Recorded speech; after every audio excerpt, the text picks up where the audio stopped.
Hey guys, and welcome back to this channel. In this video, I will be showing you guys how you can disable trade requests as well as gifts in your A garden.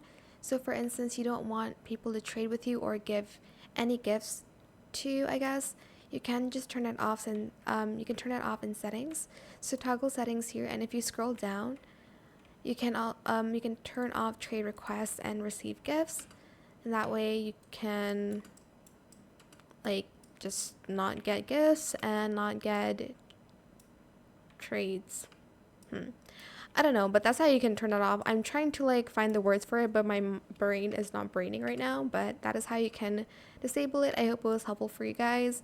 Don't forget to like, comment, share, and also subscribe to this channel if you haven't done that already. If you have any more questions about this video, just leave it in the comment section down below. I will try my best to answer them all for you guys. And if you found this video helpful, please click the thanks button as well. That is it. Thank you so much for watching. Bye.